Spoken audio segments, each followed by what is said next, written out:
ഇന്ന് തന്നെ ഡൗൺലോഡ് ചെയ്യൂ. കാണൂ നിങ്ങളുടെ ഫേവറേറ്റ് ഷോസ്.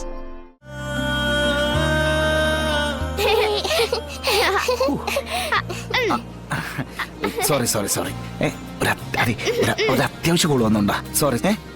അത്യാവശ്യ കോൾ ഇപ്പൊ ഇടയ്ക്കിടയ്ക്ക് വരുന്നുണ്ടല്ലോ.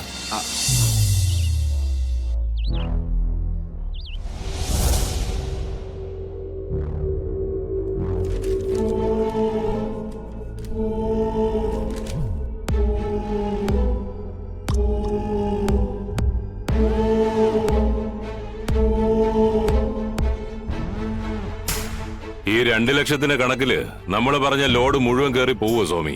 അതെ, അവരുമായിട്ട് പുതിയ പ്രൈസ് ഒന്നും സംസാരിക്കാത്ത സ്ഥിതിക്ക് ഇതിങ്ങനെ നമുക്ക് കൊടുക്കാൻ പറ്റൂ. ഇതിപ്പോ ഈ 40,000-ത്തിന്റെ ബില്ല് 2 ലോറിയാ പണിമുടക്കി വഴി കിടന്നത്. അതിന്റെ പേരിൽ മധുരയ്ക്കുള്ള ലോഡ് 2 ദിവസം ലേറ്റ് ആയിട്ടാ എത്തിച്ചത്. അത് മെയിന്റനൻസ് ബുക്കിൽ രേഖപ്പെടുത്തിയിട്ടുണ്ട്. ശിവൻ വന്നു കഴിഞ്ഞിട്ട് എല്ലാ കാര്യങ്ങളും ശിവനെ ഏൽപ്പിച്ചിട്ടൊന്ന് സ്വസ്ഥമാവണോന്നൊരു തോന്നല്. മടുത്തടോ എന്നും എപ്പോഴും ഈ യന്ത്രം കണക്കുള്ളൊരു ജീവിതം. ചെക്ക് ഒപ്പിടാനും കണക്ക് നോക്കാനും വേണ്ടി മാത്രമായിട്ട് ജീവിതം മാറി എന്നൊരു തോന്നല്. എന്താണ് സ്വാമിയുടെ അഭിപ്രായം? അതെ, എല്ലാം കെട്ടിപ്പൂട്ടി കൈമാറുന്നതിന് മുമ്പും ബിസിനസ് പുതിയ തലമുറയിലേക്ക് അടിച്ചേൽപ്പിക്കുന്നതിന് മുമ്പും മനസ്സിലാക്കേണ്ട ഒരു കാര്യമുണ്ട്. സാറിന്റെ ജീവൻ നിലനിർത്തിക്കൊണ്ട് പോകുന്ന ഒരു ദിവ്യ ഔഷധമുണ്ട്. അതാണ് ഈ ബിസിനസ്. നമ്മുടെ കമ്പനിയിലെ തൊഴിലാളികളുടെ പ്രാർത്ഥനയും ആത്മാർത്ഥതയും സാറിന്റെ ഒപ്പം ഉള്ളപ്പോ ഇതിന്റെ അമരത്ത് നിന്ന് എങ്ങനെയാണ് സാർ ഇറങ്ങി കൊടുക്കാൻ പറ്റുന്നത്? പിന്നെ ശിവൻകുഞ്ഞിന്റെ കാര്യം, ഇത്രയും വലിയൊരു സാമ്രാജ്യത്തിന്റെ യുവരാജാവായിട്ട് ശിവൻകുഞ്ഞിന് ഇരിക്കാൻ പറ്റൂ? രാജാവിന്റെ സ്ഥാനം അതലങ്കരിക്കാൻ ഇനിയും കടമ്പകൾ കടക്കണം. അവന്റെ കാര്യത്തിൽ എനിക്ക് ചെറിയ ഭയമില്ലാതില്ല. ശിവന്റെ സ്വഭാവം അറിയാലോ. ആ യോഹന്നാന്റെ മുന്നിൽ ചെന്ന് നിന്ന് എന്തെങ്കിലും പ്രശ്നം ഉണ്ടാക്കുമെന്നാ എന്റെ പേടി. താൻ അതൊന്ന് ശ്രദ്ധിക്കണം. നമ്മുടെ ഇപ്പോഴത്തെ പ്രശ്നം യോഹന്നാനല്ല, ജില്ലാ കളക്ടർ ശാലിനി വിഷ്ണുവാ. അതാണിപ്പോ നമ്മുടെ തൊണ്ടയിൽ കുടുങ്ങിയിരിക്കുന്ന മുള്ള്. സ്വാമി, കാട്ടാനയെ തുരത്താൻ കാടടച്ച് വെടിവെക്കണമെന്നുണ്ടോ? ഒരു പാട്ട കൊട്ടിയാലും പോരെ. അങ്ങനെ ഒന്ന് കൊട്ടി നോക്ക്. അതിൽ ഒതുങ്ങിയില്ലെങ്കിൽ അടുത്ത മാർഗം നോക്കാം. കേട്ടിടത്തോളം കുഴപ്പമാണെന്ന് അറിഞ്ഞത്. സ്വാമി കേട്ടിട്ടില്ലേ, അധികം തിളച്ച കലത്തിന് പുറത്തുനിന്ന്. വരട്ടെ, കൂകിക്കൊണ്ട് കോഴി വരട്ടെ. വന്നിട്ട് തീരുമാനിക്കാം അവൾക്കെതിരെ ഏത് വജ്രായുധം ഉപയോഗിക്കണമെന്ന്. ആദ്യം മാന്യമായ പറച്ചിൽ, ഇല്ലെങ്കിൽ മാരകമായ പ്രഹരം. ഇതിലേത് വേണമെന്ന് അവള് തീരുമാനിക്കട്ടെ.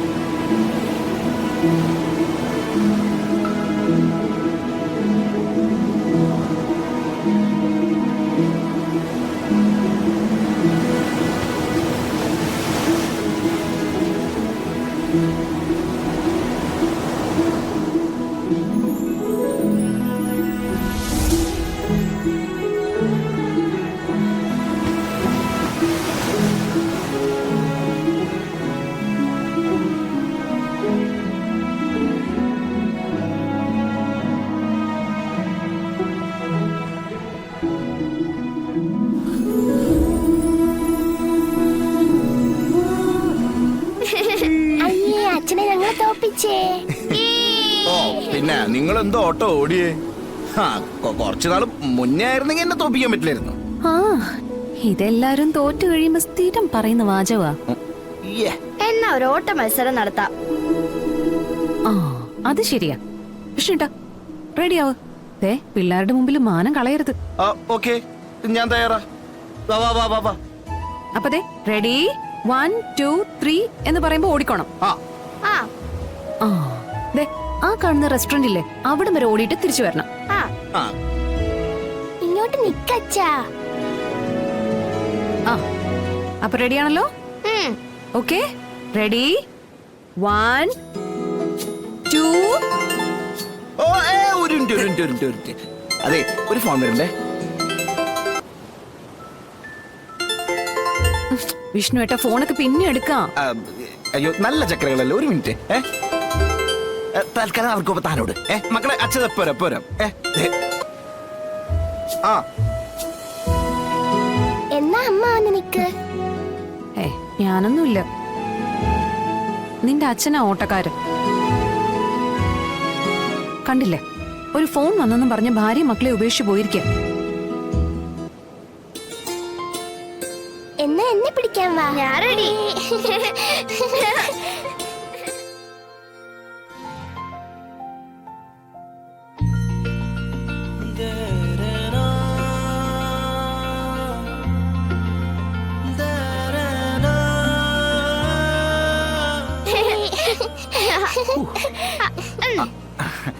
സോറി. ഒരു അത്യാവശ്യ കോള് വന്നോണ്ടാ. സോറി. അത്യാവശ്യ കോൾ ഇപ്പൊ ഇടയ്ക്കിടയ്ക്ക് വരുന്നുണ്ടല്ലോ.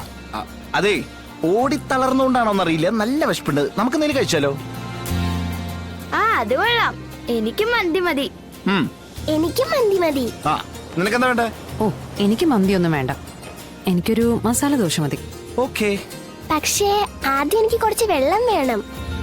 ദേ അവിടെ നിന്നൊരു ഐസ്ക്രീമും. ഓ അവിടുന്ന് തന്നെ വേണോ? ആ എന്തേലും ആവട്ടെ. നമുക്കേ ആദ്യം വേണ്ട എന്താന്ന് വെച്ചാ അവിടുന്ന് തുടങ്ങാം. അതുപോലെ ആ എന്നവാ ചെരുപ്പെടുക്ക്.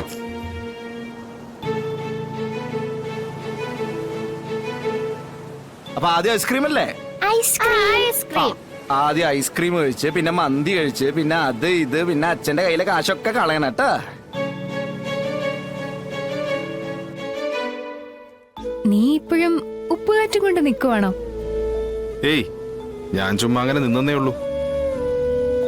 ഇവിടുന്ന് മധുരയ്ക്ക് ബസ് കിട്ടും, അതിന്റെ സമയമായി വരുന്നേ ഉള്ളൂ. അവിടെ പോയി വല്ല തമിഴത്തെ ഡോക്ടർമാരുമായി ചങ്ങാത്തം കൂടിയെന്നെങ്ങാനും ഞാൻ അറിയാലോ എന്നെ. സർജിക്കൽ ബ്ലേഡ് എന്റെയിലും ഉണ്ട്. ഓ പിന്നെ, നീ MBBS പഠിക്കുന്നത് ആളെ ചികിത്സിക്കാനാണോ അതോ മറ്റുള്ളവരുടെ പണിക്കുറ്റം തീർക്കാനായിട്ടാണോ? ആ, പഠിച്ചിറങ്ങിയ എന്താവൂന്നൊന്നും എനിക്കറിയില്ല. പഠിക്കാൻ ബുക്ക് തുറന്നാ നിന്റെ തിരുമോന്തയല്ലേ കാണുന്നേ. എന്റെ കാര്യം പോക്ക. നീയെങ്കിലും ചൊവ്വായ പട്ടിണി കൂടാതെ നമുക്ക് ജീവിക്കാം.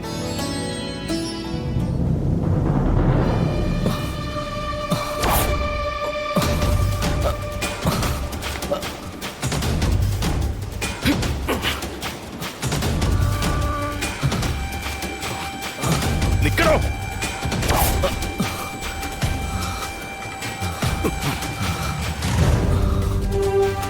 മെഡിക്കൽ കോൺഫറൻസ് എത്ര ദിവസം ഉണ്ടാവുന്നൊന്നും എനിക്കറിയില്ല. എന്തായാലും അവിടെ ചെന്നിട്ട് ഞാൻ തന്നെ വിളിക്കാം.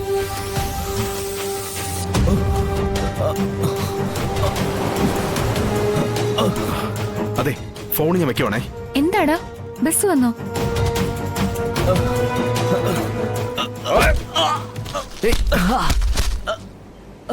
നിങ്ങൾ എന്തായി കാണിക്കുന്നേ?